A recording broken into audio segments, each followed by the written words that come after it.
కొమ్మలు ఇక్కడ కాండం నాటితే కొమ్మలు పక్కేళ్ళకి పోయి పక్కేళ్ళకి కాయలు కాసేది కాదు అది.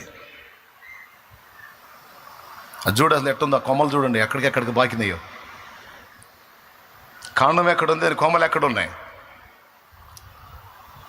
కొంతమంది జీవితాలు అలా ఉంటాయి.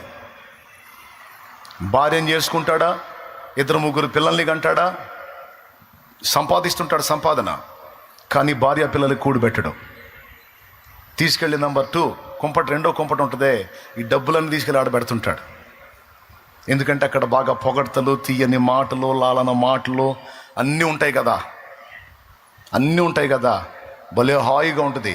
కానీ ఎంతకాలం సాగిద్దా భోగం? ఏమనుకోవద్దు, నన్ను అనుకున్నా పర్వాలా. మారు మనసు పొందండి, మర్యాదగా మారు మనసు పొంది కన్నావుగా పిల్లల్ని, వాళ్ళకంత అన్నం పెట్టు, వాళ్ళకంత వస్త్రమి.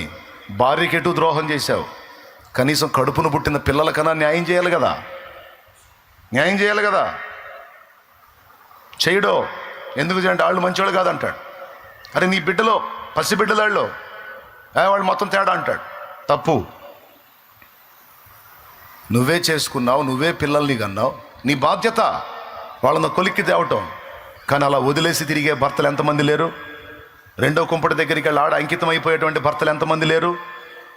అలాంటి స్థితిని నా దేవుడు ఒప్పుకోడుగాక ఒప్పుకోడు.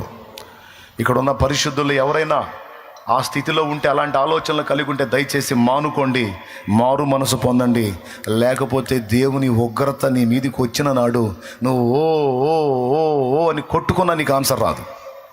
మర్యాదగా చెప్తున్నా, దేవుణ్ణి ఎరగనోడివైతే నీకు అది అర్థం కాదు. కానీ దేవుణ్ణి ఎరిగిన వాడివి దేవుని సన్నిధిలో కూర్చుంటున్నావు కనుక పిచ్చి పిచ్చి కథలు పడొద్దు, పిచ్చి పిచ్చి ఆలోచనలు చేయొద్దు. Praise the lord.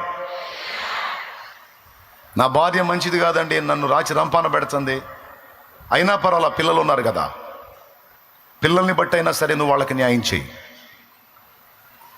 పిల్లల ముఖం చూడు, రేపటి రోజున నీ పిల్లలే నిన్ను మెచ్చుకుంటారు.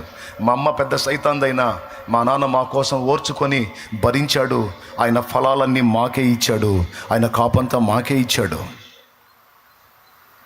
ఆయన ఏ సుఖం పొందలేదు, ఏ ఆనందం పొందలేదు, టార్చర్ అయినా సరే మా ముఖాలు చూసి బ్రతికాడు మా నాన్న అని రేపు నీ కాలు మొక్కుతారు, మొక్కకపోయినా పర్వాలా దేవుడు మెచ్చుతాడు.